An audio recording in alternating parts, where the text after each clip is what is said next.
esta charla, la Virgen María en el Carmelo. Y hay dos núcleos centrales en esta charla, donde primero quiero realizar un acercamiento a lo que es la Virgen María en nuestra Iglesia Católica. ¿Cuál es el sentido profundo que desde siempre ha tenido para todos nosotros como creyentes? La Virgen María ha sido honrada y venerada como Madre de Dios desde los comienzos de las primeras comunidades cristianas. Los discípulos y primeros creyentes, a los que hemos de acudir siempre como modelo de fe, dieron un culto amoroso a María.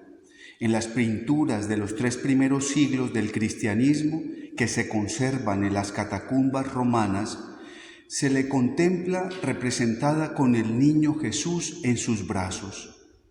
Desde ahora todas las generaciones me llamarán bienaventurada, reza el Magnificat en Lucas 1:48. Y así ha sido a lo largo de la historia.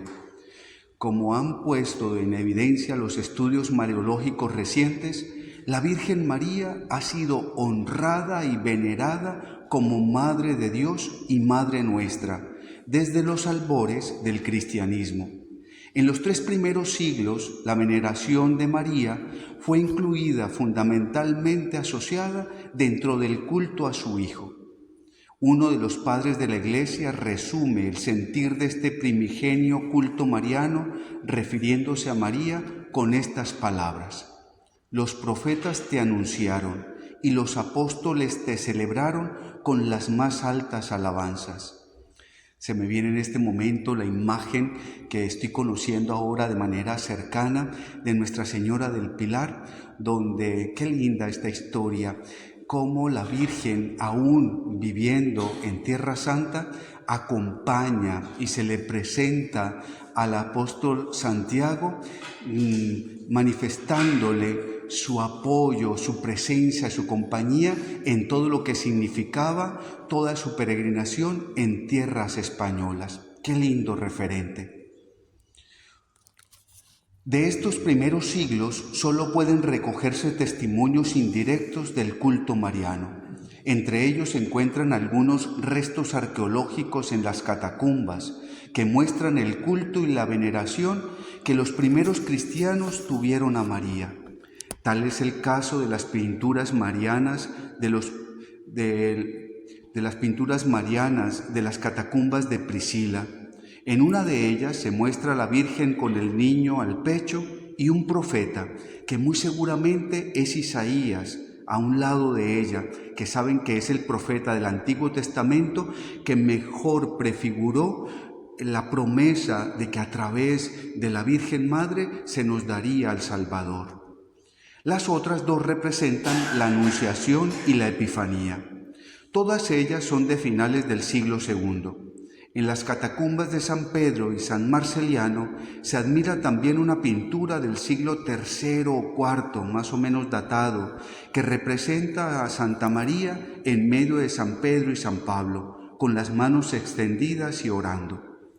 Una magnífica muestra del culto mariano inicial es la sencilla oración Subtum Presidium. ¿Recuerdan que incluso el Papa Francisco en medio, ya hace por este tiempo, 6 años que iniciábamos ese tiempo tan complejo de la pandemia, y que él nos invitaba a que rezáramos diariamente pidiendo la protección de la Virgen María y particularmente de la Salus Populi, la salud del pueblo, esta imagen que es resguardada en Santa María la Mayor, en esta basílica muy antigua dedicada a nuestra Madre. Y esta oración pequeñita reza: bajo tu amparo nos acogemos, Santa Madre de Dios. No desprecies las súplicas que te dirigimos en nuestras necesidades. Antes bien, líbranos de todo peligro, oh siempre Virgen gloriosa y bendita. Amén. Oración que se remonta al siglo III y IV, como ya les dije, en la que se acude a la intercesión de María, a la protección de nuestra Virgen Santísima. Los padres del siglo IV veneran de muchas y diversas maneras a la Madre de Dios. San Epifanio, combatiendo el error de una secta de Arabia que tributaba culto de latría a María, después de rechazar tal culto, escribe: «Sea honrada María, sea adorado el Señor».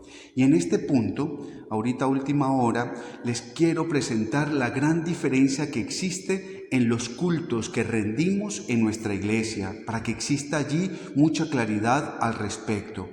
El primero es latría, es decir, adoramos, la de adoración, que se le da únicamente, absolutamente, y está reservado a la Santísima Trinidad, es decir, al Padre, al Hijo y al Espíritu Santo. La hiperdulia o veneración superior se llama, que es el culto especial que le rendimos a la Virgen María por ser Madre de Dios y Madre nuestra, y que está por encima de todos los santos, pero inferior en adoración a la de la Santísima Trinidad. Y la dulía, que es la veneración que brindamos y que está reseñada a los santos y a los ángeles, a los arcángeles, en virtud de su cercanía a Dios. Entonces recuerden, brindamos latría solamente a la Santísima Trinidad, particularmente en la Eucaristía, en la presencia real, concreta, viva, resucitada del Señor, Jesucristo, vivo y resucitado, en su presencia real en la Eucaristía. Hiperdulia, que es la veneración que le damos de manera superior a la Santísima Virgen María, y la dulía, que es la que brindamos a la comunión de los santos. Bien. La misma distinción se aprecia en San Ambrosio, quien tras alabar a la Madre de todos los santos, es claro y rotundo a la vez cuando dice que María es templo de Dios, pero no es el Dios del templo, para poner en su justa medida el culto mariano, distinguiéndolo del profesado a Dios en la adorable persona de su Hijo Jesucristo.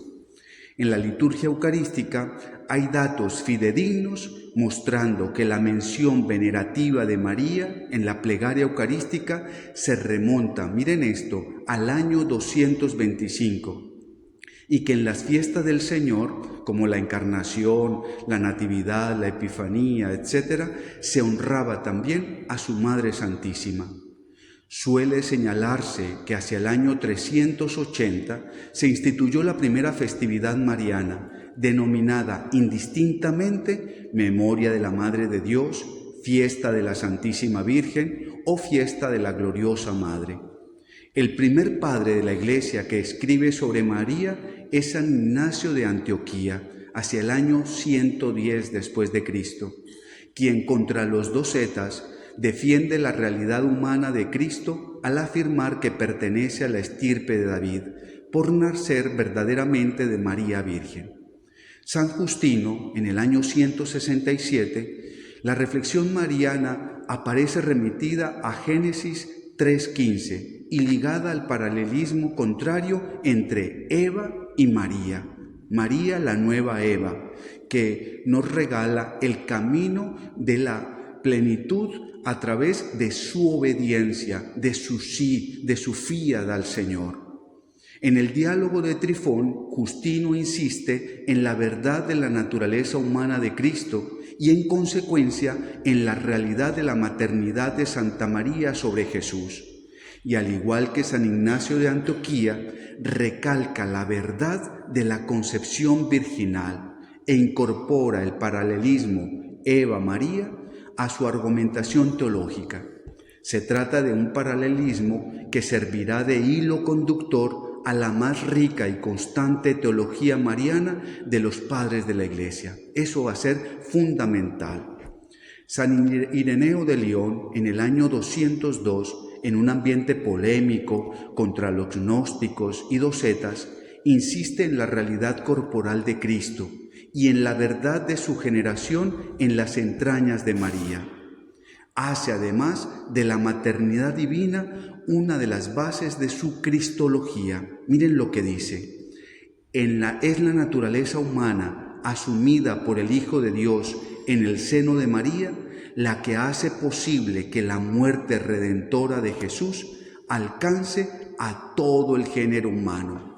Porque recuerden que en estos primeros siglos de existencia de la Iglesia, pues existía todas estas herejías de tendencias ideológicas que le daban relevancia a la realidad divina de Cristo o la demasiada trascendencia a su realidad como verdadero hombre. Por esa razón nuestro credo confiesa que nació de la Santísima Virgen María y que es verdadero Dios y verdadero hombre. Es decir, compartió nuestra humanidad teniendo la condición de Dios. Si esto no lo mantenemos y es la Virgen María, su presencia como Madre del Salvador, la que nos da esta condición, sin ella, entonces nuestro credo religioso no tiene sustento. Destaca también el papel maternal de Santa María en su relación con el nuevo Adán y en su total cooperación con el Redentor. Sin lugar a duda, María es central en la obra de la salvación a través de su sí generoso y comprometido. En el norte de África, Tertuliano, hacia el año 222, en su controversia con el gnóstico Marción, afirma que María es madre de Cristo, porque ha sido engendrado en su seno virginal. En el siglo III se comienza a utilizar por primera vez el título de Theotokos, Madre de Dios. Orígenes, en el año 254, es el primer testigo conocido de este título.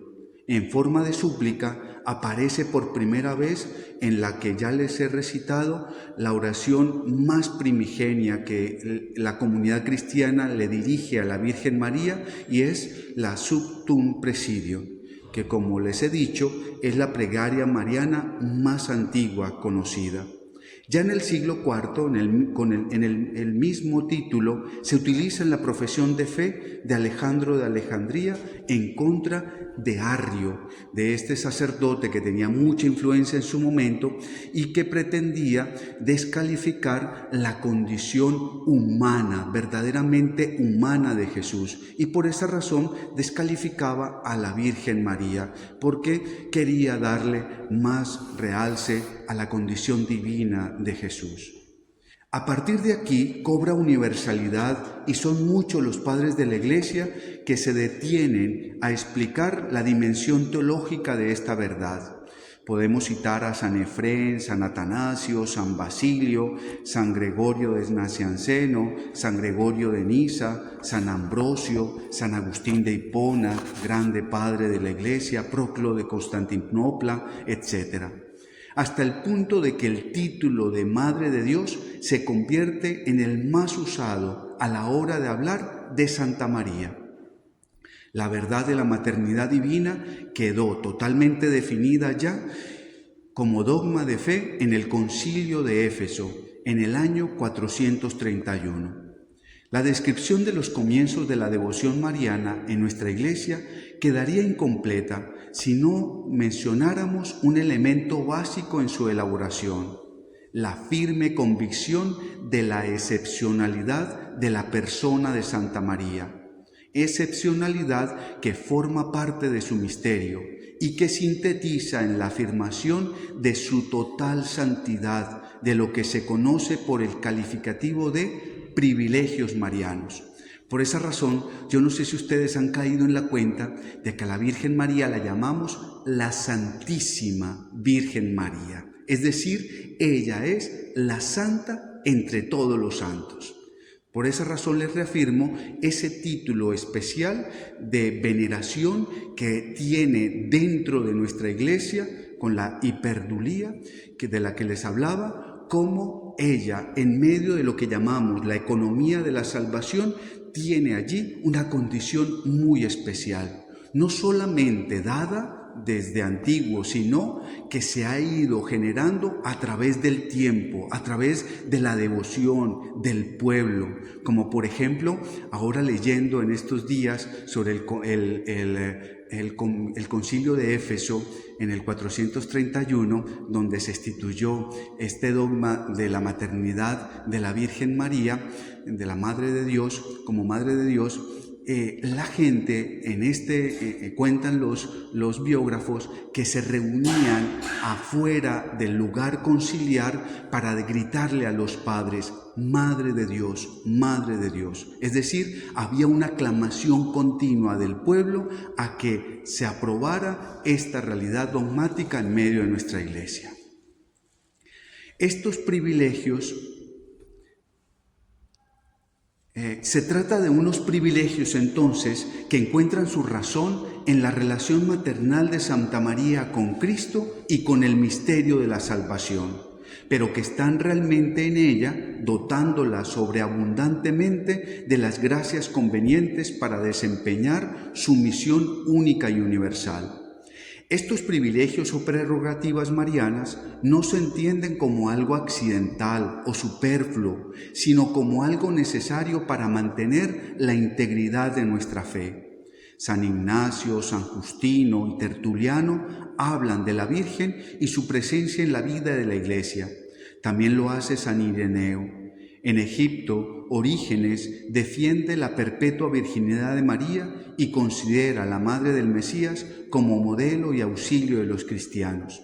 Me ha quedado una inquietud y voy a proponerla, tal vez con motivo de este mes de mayo, donde veneramos especialmente a la Virgen María, y es que reflexionemos acerca de los 4 dogmas marianos, que lo hagamos a través de una charla y podamos acercarnos a toda la riqueza teológica que encierra todo lo que el pueblo de Dios, a través de su Iglesia, ha concebido de la Virgen María con estos 4 dogmas que se han establecido. Después de la definición de la dogmática de la maternidad divina en el concilio de Éfeso, la prerrogativa de santidad plena se va consolidando y se generaliza en el título de Toda Santa, Panagia en griego. A partir del siglo VI y en conexión con el desarrollo de la afirmación de la maternidad divina y de la total santidad de la Virgen María, se aprecia también un evidente desarrollo de las prerrogativas marianas con el paso de los siglos, donde la devoción mariana se fue acrecentando en medio de la piedad eclesial, esencialmente con algo muy especial, identificando a la Virgen María como mediadora, poderosa intercesora ante su Hijo Jesús y reina de la creación. Así sucede concretamente en temas relativos a la dormición. Saben que antes del dogma de la Asunción de la Virgen María, lo que se creía era que la Virgen María no había conocido la corrupción y por esa razón se había quedado dormidita para poder ejemplificar con una concepción un poco primigenia de lo que era el que la corrupción del cuerpo generaba entonces en el ser humano el no participar de la gloria eterna del Padre. Y por esa razón se instituyó y se fue dando a medida del tiempo toda la constitución del dogma de la Asunción de la Virgen María al cielo. Esto se dio, saben bien, en 1950 por el Papa Pío XII y el dogma de la Inmaculada Concepción establecido por el Papa Pío IX en 1854. Hasta aquí este recorrido de todo lo que ha sido este itinerario de identificar a la Virgen María dentro de nuestra Iglesia con un lugar muy especial en nuestro camino como creyentes. Y ahora quiero presentarles particularmente para nuestra orden religiosa, que quiero aquí poner de manifiesto algo. Ha sido la Orden del Carmen, particularmente en la Iglesia, que más ha influido en la ratificación de toda una presencia de la Virgen María totalmente preponderante dentro del culto y la veneración que ella tiene y ha tenido desde siempre. Esto es muy bello y lo debe la Iglesia a los carmelitas. Una de las notas más características de nuestra espiritualidad como carmelitas es la presencia de la Virgen María en nuestra vida y nuestro camino de consagración al servicio del Señor en su Iglesia. El carmelita busca vivir en comunión con la venerable persona de María, la acogida e imitación de sus virtudes, una entrega total de nuestro ser y quehacer a Jesús a través de ella. Es un ser fieles a la tradición espiritual heredada de los primeros ermitaños en el Monte Carmelo, quienes adoptaron a la Virgen María como modelo de su vocación, del llamado profundo que sintieron en este lugar a vivir en total obsequio de Jesucristo, a imagen de ella, de la Virgen María. Por esta razón, el Carmelo, según una expresión medieval, es todo de María, totus tus, que es el lema que adoptó San Juan Pablo II como lema apostólico durante su pontificado, recordarán. Este matiz característico del Carmelo no se trata, pues, de una nota marginal del carisma, sino de una de las expresiones más íntimas y más queridas de nuestra tradición como orden religiosa en nuestra Iglesia. En el título oficial de la orden, con su explícita alusión a la Virgen, se encuentra el sentido pleno de nuestra identidad en la Iglesia como orden vinculada a María. El Carmelo es totalmente mariano, afirmó León XIII, como lo ha reconocido también a lo largo de la historia de la Iglesia a través de los siglos.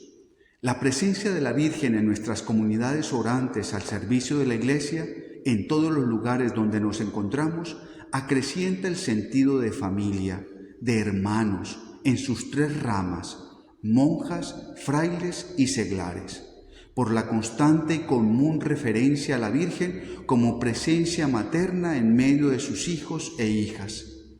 La dedicación a su amor y a su culto como especial consagración determina la intensidad del culto mariano, dentro de la más pura tradición litúrgica y espiritual de la Iglesia, renovada en los últimos tiempos por las orientaciones del Concilio Vaticano II. La consagración religiosa y la vida cristiana vivida en el Carmelo tienen como meta, según la espiritualidad de la orden, una oración continua, una vida contemplativa en la acción, la perfección de la caridad, en el amor de Dios y al prójimo, es decir, la atención constante hacia la santidad. Todo este camino de santidad que caracteriza nuestra vida como auténticos carmelitas tiene en la Virgen María no solo el modelo más alto de realización, sino también la compañía y protección más eficaz. Nuestra vida consagrada al servicio de Cristo y de la Iglesia tiene en el amor de la Virgen su ejemplo más aleccionador. Además, la doctrina espiritual de nuestros santos, sopesada en una profundísima experiencia de vida interior, indica que María es la Madre que acompaña de manera segura y confiada nuestro camino de vida espiritual, para que lleguemos de su mano hasta la cima del monte de la perfección o de santidad que es Cristo. El Carmelo no se puede entender sin la presencia de la Virgen María como su referente de vida consagrada en amor y en servicio al Señor. El sello mariano, connatural a nuestra vocación, historia y a nuestra espiritualidad, debe manifestarse en una vida que refleje en los hijos e hijas la presencia viva de la Madre, que imprima carácter de hondura espiritual, de sencillez personal y comunitaria, de armonía y caridad al ambiente de nuestras comunidades, por un deseo de imitar las actitudes más características de la vida de la Virgen. Hay tres temas claves que quiero presentarles en este momento que sintetizan los orígenes de nuestra relación carismática con la Virgen María. Tres que quiero recalcar en esta tarde. El lugar del Monte Carmelo, el nombre o título mariano de nuestra orden y la explícita mención de la dedicación de la Orden del Carmen al servicio del Señor a través de la Virgen María. Comencemos. El lugar. la construcción de una capilla en honor de la Virgen María en el Monte Carmelo. Un anónimo peregrino de principios del siglo XIII nos ofrece, en un documento sobre los caminos y peregrinaciones a Tierra Santa, el primer testimonio histórico mariano acerca de la orden. Nos habla de una muy bella y pequeña iglesia o capilla dedicada a Nuestra Señora, que los ermitaños latinos, llamados Hermanos del Carmelo, tenían en el Wadi Ain Shia, que es algo así como cañada o valle en el Monte Carmelo, donde ellos, en medio de esas rocas, de ese lugar que eran como unas cuevas, construyeron una capilla dedicada a celebrar la Eucaristía, a la oración en común, dedicado a ella. Ella era la que los cohesionaba, la que lo mantenía unido y la que mantenía una ferviente y continua oración como el ideal del Carmelo, que no está en otra cosa sino en vivir en continua comunión con el Señor a través de la meditación día y noche de la palabra del Señor, viviendo en obsequio de Jesucristo a imagen de ella.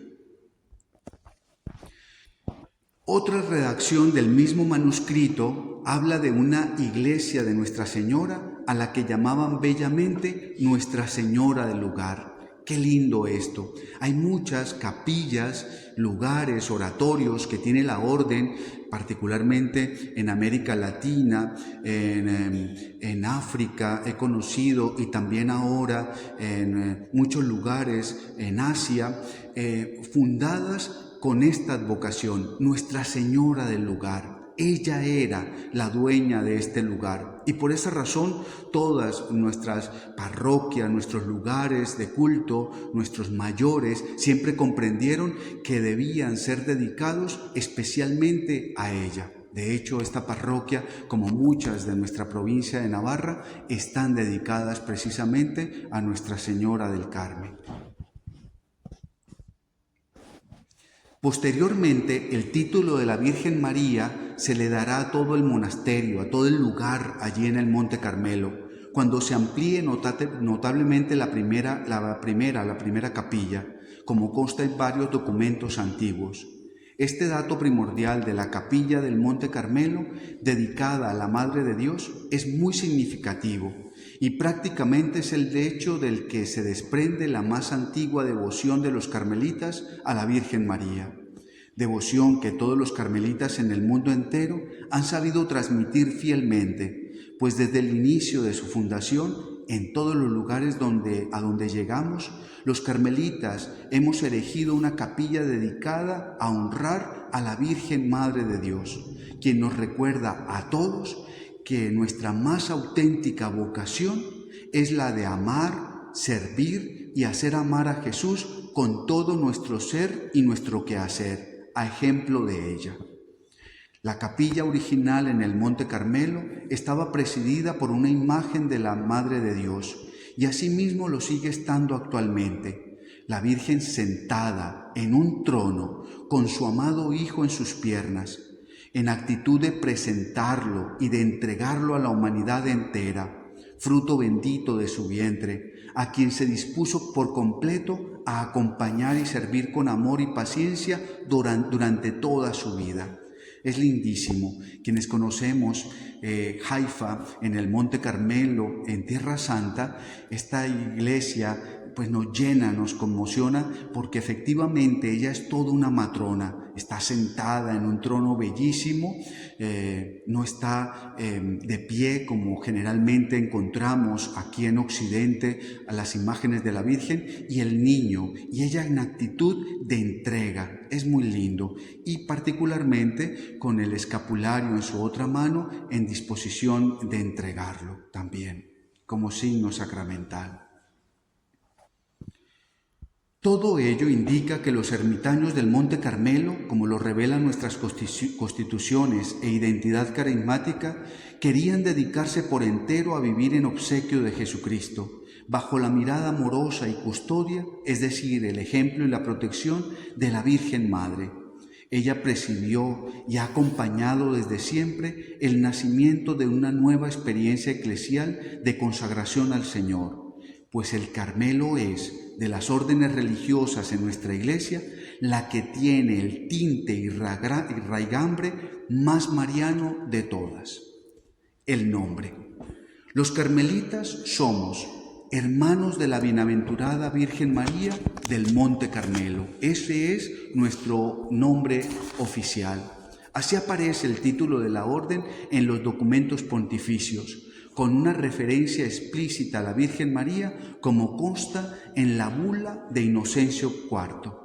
Este nombre, hermanos, que es signo de familiaridad, cercanía e intimidad con la Virgen, al considerarla compañera de camino en la tarea de servir al Señor, ha sido fuente inagotable de una rica espiritualidad, de la que han bebido todos nuestros santos y tantos hombres y mujeres que se han acercado a nuestras comunidades en el mundo entero, a lo largo de la historia, encontrando en la Virgen María un modelo pleno de santidad, actitudes interiores que ella suscita y permiten hacer un camino serio, cierto y seguro de acogida profunda de quien es la palabra definitiva del Padre, Jesucristo el Señor, para hacerlo vida, para encarnarlo y darlo a conocer a los demás como ella lo supo hacer. La consagración al Señor a través de la Virgen es el tercer elemento. El Carmelo profesa, con su dedicación total al servicio de Jesucristo, según el sentido de seguimiento y de servicio que tiene el texto inicial de la regla primitiva, su total consagración a Él, a ejemplo de la Virgen María. Así lo reconoce un antiguo texto legislativo del capítulo de Montpellier, miren, en 1287, que reza: imploramos la intercesión de la gloriosa Virgen María, Madre de Jesús, en cuyo obsequio y honor fue fundada nuestra religión del Monte Carmelo. Esta especial consagración a la protección y amparo amoroso de la Virgen, como buena madre, hermana, amiga y compañera de camino, nos recuerda el seguimiento de Cristo como tarea primordial de vida, y tendrá una lógica consecuencia en que la fórmula de nuestra profesión religiosa incluya la mención explícita del compromiso de entrega total a Dios en su Hijo Jesucristo y a la bienaventurada Virgen María, con la fuerza del Espíritu Santo. Tras los datos históricos que les he reseñado anteriormente, que pertenecen a los inicios de la experiencia mariana del Carmelo y que nos brindan una profunda identidad carismática, nuestras constituciones señalan los elementos más significativos de la espiritualidad mariana de Teresa y de Juan de la Cruz, nuestros santos padres. Y aquí quiero hacer una mención, y es que el carácter mariano de nuestra orden religiosa reformada en el siglo XVI, como bien saben, por Teresa y Juan, tomó un tinte mucho más mariano a través del volver a todo lo que la Virgen María le había impreso a esta orden de su entera pertenencia. Y por esa razón ahí encontramos en toda la identidad carismática plasmada en las constituciones y en todas nuestras normas aplicativas, todo el carácter netamente mariano que tiene nuestra consagración. Podemos afirmar que la antigua tradición carmelitana ha seguido evolucionando en la expresión de los vínculos de amor y de adhesión a la Virgen que nuestros santos padres le han dado a través de una serie de títulos relativos a su presencia en la vida de la comunidad, percibidos con un sabor especial desde la experiencia de contar con ella, con su protección, como referente de vida interior y de consagración, de vida contemplativa en la acción. Esto es bellísimo, encontrarlo como un matiz, como un carisma especial del Carmelo. Así fue dando la denominación de patrona de la orden, es decir, de aquella que patrocina, quien promueve y promociona una auténtica vida de fe, de compañía segura a todo el que inicia un camino de seguimiento de la adorable persona de Jesucristo, de acogida de su palabra, de configuración con Él, con su amor, con la salvación que se nos revela plenamente en Él mismo. Con el tiempo se va abriendo campo a una expresión mucho más dulce y tierna de María, que es la de Madre, Reina y Hermosura del Carmelo, como aparece en fórmulas muy antiguas de capítulos y constituciones como estas, en honor de nuestro Señor Jesucristo y de la gloriosa Virgen María, Madre de nuestra Orden del Carmelo. Otra, para alabanza de Dios y de la bienaventurada Virgen María, Madre de Dios y Madre nuestra, como dicen particularmente las constituciones de 1669. En la antífona Flos Carmeli se invoca a la Virgen María como Madre Dulce, Mater Mitis, y en otras invocaciones, oraciones y documentos como Fuente de las Misericordias y Madre Nuestra. Los dos apelativos están en relación con el misterio de la Virgen Madre de Dios, en la expansión del concepto de su poderosa intercesión, es decir, de mediación ante el Señor y su amorosa maternidad hacia toda la humanidad, a todo el que recurre a ella.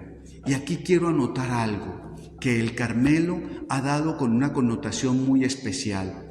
La intercesión de la Virgen María, su mediación, se da en dos vías.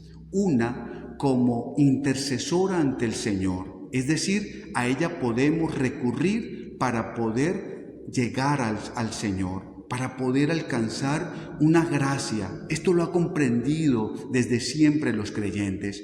Pero hay una segunda intercesión, que es de arriba hacia abajo. Su influjo, lo que me afecta, el poderla acoger, adoptar como madre, como compañera, como hermana de camino, es lo que me brinda el poder ver en ella un modelo a imitar en sus virtudes. Esto es muy importante, porque esto es una connotación muy especial que ha brindado el Carmelo desde siempre a través de la espiritualidad mariana que nos da sustento. Esa doble connotación de la intercesión de la Virgen María, como aquella a la cual podemos recurrir para poder alcanzar gracia y bendición de parte de su Hijo Jesús y del Padre Eterno, pero también como ejemplo, como testimonio de vida evangélica y de entrega, de consagración al Señor, como ella sabe instruir a todo el que la acoge como hijo. La historia y la espiritualidad mariana de la Orden se enriquecen de motivos devocionales que van aumentando la tradición espiritual primitiva. La Virgen María aparece como una auténtica protectora de la Orden. En momentos difíciles de su evolución y su expansión en Occidente, a través del culto y la devoción difundida por los carmelitas en el mundo entero, esta protección se hace extensiva a todo el que se acerca a ella. El catálogo de los santos carmelitas ha recogido la visión que el general de la Orden, San Simón Stock, tuvo hacia el año 1251, cuando la Virgen se le aparece y le hace entrega del hábito de la Orden y particularmente del escapulario, asegurándole su amparo y protección, así como un camino seguro de salvación eterna para todos los que lo lleven con devoción. Y aquí, y por esa razón quise ponerme el hábito hoy, quiero hacer mención de lo que significa este signo sacramental del amparo y la protección de la Santísima Virgen María, que tiene una particularidad, y es que no puede ser concebido como una realidad mágica, como muchos lo han querido hacer, de que nada me va a pasar si yo lo porto, si lo tengo, si me lo impongo cada 16 de julio y entonces puedo hacer lo que sea, que nada me va a pasar. Esto tiene una connotación como un poco supersticiosa, como esotérica, nada más lejano a la realidad. la connotación que tiene, y cada vez que nos imponemos el escapulario, que lo llevamos con nosotros, yo en particular, pues bajo la imposibilidad de usar el escapulario a través del hábito todos los días, pues tengo un escapulario que todas las mañanas me lo pongo después del aseo, y es decirle a la Virgen María: protégeme, guárdame para el buen Jesús. Y tiene una connotación especial. El escapulario, que protege la escápula, es decir, el pecho y la espalda del creyente, significa que yo, cuando me lo ponga, me pongo al servicio del Señor, a imagen de la Virgen Santísima. Este escapulario se convierte en un delantal, como el que usamos para lavar, hacer aseo en nuestra casa. Eso significa, ¿qué hay por hacer? Las palabras más lindas que alguien le pueda decir a otro: ¿en qué te puedo servir? Eso es lo que enseña la Virgen María. Y quien lo hace amando, sirviendo al Señor, haciéndolo amar a Él, a ejemplo de la Virgen María, pues es camino seguro de salvación. Este es la comprensión profunda que tiene el uso del escapulario.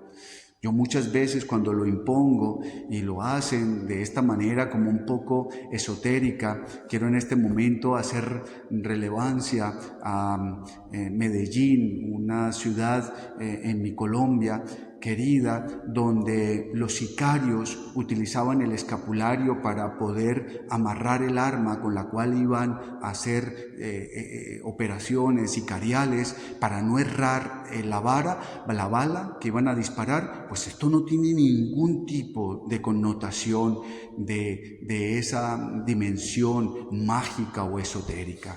El compromiso de portar el escapulario, de llevarlo, es el de disponernos a poder amar y servir al Señor a ejemplo de la Virgen María.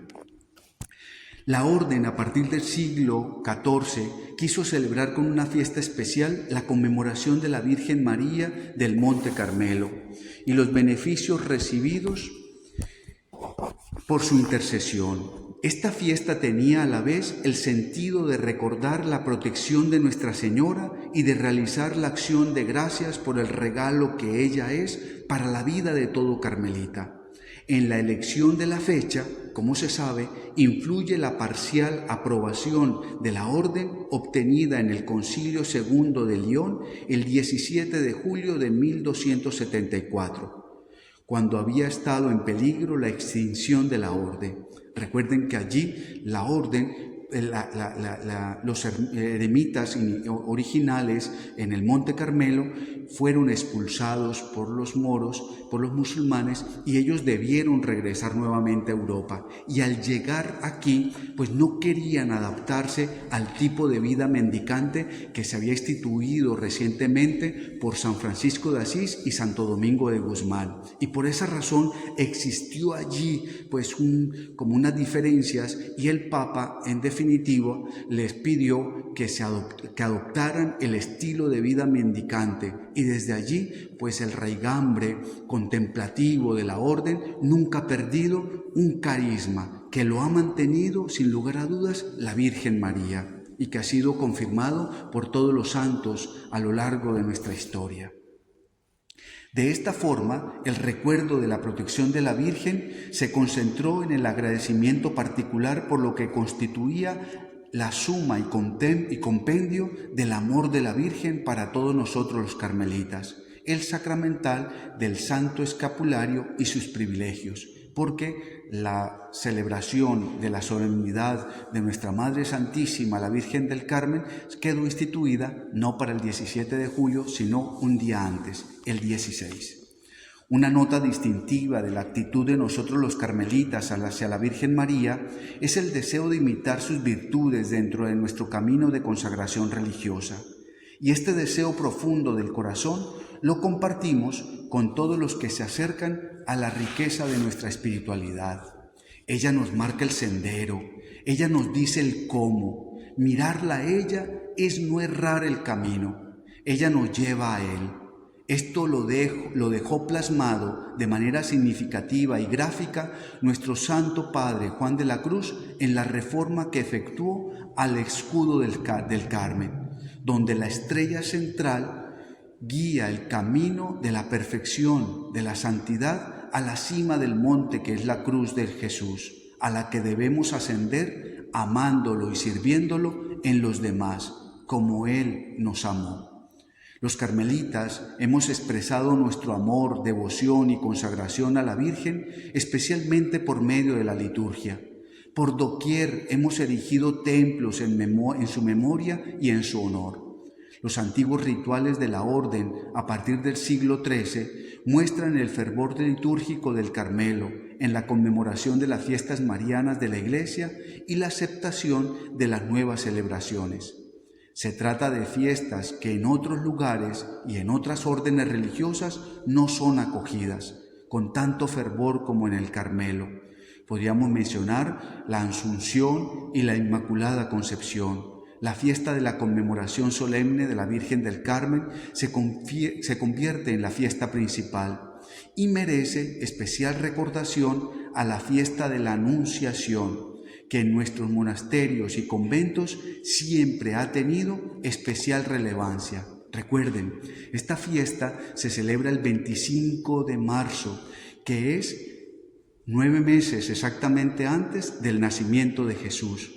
Y nuestra orden religiosa ha mantenido una tradición muy grande de celebrarla con mucha fuerza. Es bellísimo. Yo creo que nosotros los frailes no tanto, pero he conocido documentos bellísimos y especialmente la tradición la mantienen nuestras madres, las monjas carmelitas de clausura, donde ellas, en recuerdo de ese momento, donde yo creo que la Iglesia debería de tener mayor relevancia a todo lo que significa el anuncio del ángel a la Virgen María, su sí, y cómo allí se comenzó a gestar la vida en su seno virginal.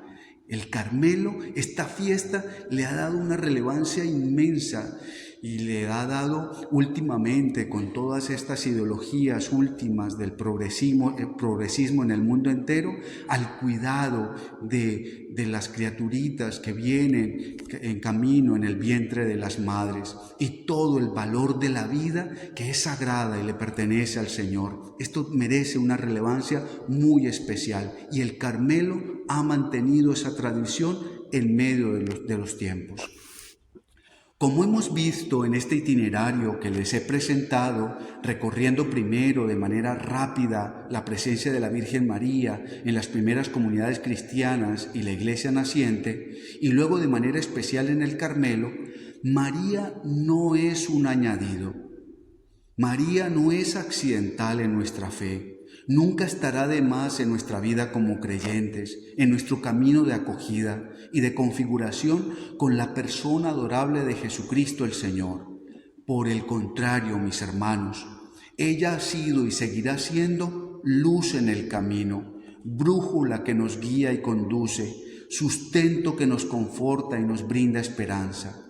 Ella desde siempre presente en nuestro corazón y en la tierna devoción que desde pequeños nos ha llevado a no extraviar la mirada puesta en el Señor. Afirma San Juan Pablo II bellamente en la encíclica Redemptoris Mater, en el número 2. La Iglesia camina en el tiempo, pero en este camino, y ahora lo voy a destacar, procede recorriendo de nuevo el itinerario realizado por la Virgen María. Esto es clave, mis hermanos. Ella nos marca el itinerario por dónde debemos ir, configurarnos con ella, y el ejemplo que ella nos revela es clave para poder comprender la espiritualidad mariana que en la Iglesia, el Carmelo, siempre ha mantenido. Como carmelitas, partícipes todos de la riqueza espiritual del Carmelo, nuestro itinerario de fe es el mismo que el de María, y por eso la sentimos particularmente cercana a nosotros. En ella debemos ver reflejado nuestro peregrinar en pos del Señor. Por lo que respecta a la fe, que es el quicio de la vida cristiana, la Madre de Dios y Madre nuestra ha compartido nuestra condición. Ha debido caminar por los mismos caminos que recorremos nosotros, a veces difíciles y oscuros, llenos de dudas y de claridades, de silencios y de certezas, de abandono y de confianza, de gracia y de acción contundente del amor de Dios en nuestras vidas. Por esa razón, ella nunca podrá ser un añadido en nuestro caminar. Ella nos marca un derrotero, ella es referente de nuestra vocación. Y a mí esto me parece muy lindo y quiero anotarlo con la presencia de algunas religiosas aquí en esta charla. Y es toda comunidad religiosa, la vida consagrada, la vida religiosa en nuestra iglesia, toda tiene como referente a la Virgen María en alguna vocación. Se me viene a la mente, hermana, la Virgen del Buen Consejo para ustedes, cuya capilla muy bella conozco allá en Bogotá y que sé que ustedes también allí mantienen de manera especial. Los agustinos, la Virgen de la Candelaria, y así podríamos seguir citando nuestras hermanas franciscanas con la Inmaculada Concepción, y así podríamos seguir recordando que ella ha estado presente y es en medio de nuestro caminar de consagración, y ustedes que comparten esta espiritualidad con nosotros, se convierte como en un camino, en un derrotero. No hay comunidad religiosa, no hay vida consagrada en nuestra iglesia que no tenga y no haya comprendido que la Virgen María es clave, es central en medio de nuestro seguimiento de la persona de Jesús. Siento que nuestro camino de fe está unido de manera indisoluble a María, desde el momento en que Jesús, muriendo en la cruz, nos la ha dado como madre diciendo: «He ahí a tu madre». Les recuerdo, y me parece muy lindo, este texto muy chiquito es el que utiliza el Carmelo en la misa solemne todo el 16 de julio, porque ahí es donde encontramos la mayor claridad de todo lo que hemos recibido a través del legado espiritual que el mismo Jesús en la cruz nos dejó al entregarnos en Juan, el discípulo, a todos nosotros sus discípulos, a su Virgen Madre. Él ya no tenía nada más que entregar, lo había dado todo, lo único que le quedaba era su mamá al pie de la cruz, siempre fiel, acompañándole. Y entonces en ese momento le dice a él: «He ahí a tu madre», y le dice a ella: «He ahí a tu hijo». Siento que esta relación es la que marca para todos nosotros como creyentes, no solamente para el Carmelo, sino para todos los que conocemos este Evangelio y nos conmueven las palabras de Jesús en la cruz, la acogida generosa, el llevarnos a la Virgen María con nosotros, el no soltarnos de su mano. Para mí esa imagen es bellísima, es como el niño que temeroso no se suelta de la falda de su mamá o de su mano, y ella, la mamá, está dispuesta a hacer lo que sea por defender a su hijo, incluso dar su vida por él.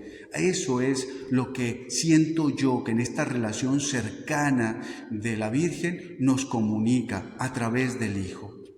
Estas palabras tienen un valor de testamento y de legado espiritual y nos dan a todos una madre buena que nos acompaña, nos sostiene y nos alienta en nuestro camino de amor y de entrega al Señor.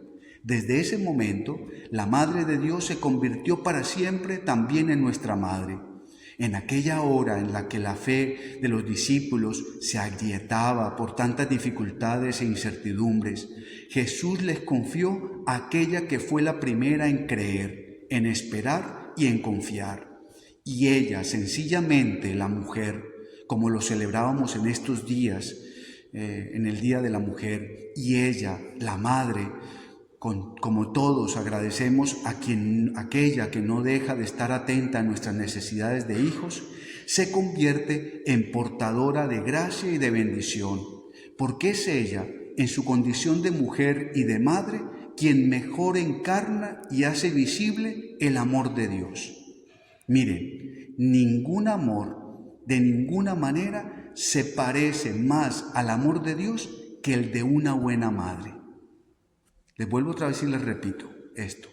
Ningún amor, de ninguna manera, se parece más al del Padre Dios, ¿sí?, que el de una buena madre.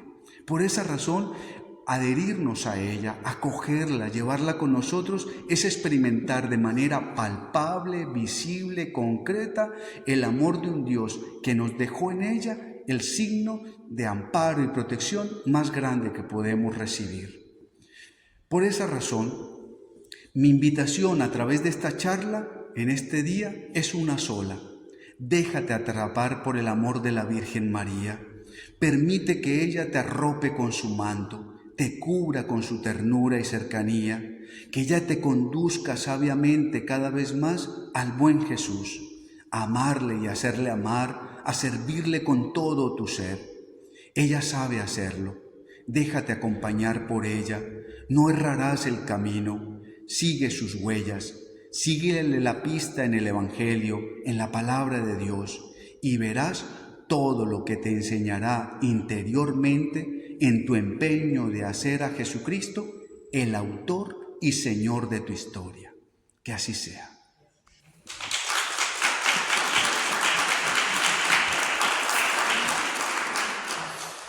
Creo que he terminado apenas, pero si hay alguna inquietud o alguna preguntita acerca de lo que les he compartido, pues sea el momento, 5 minuticos para poderla acoger.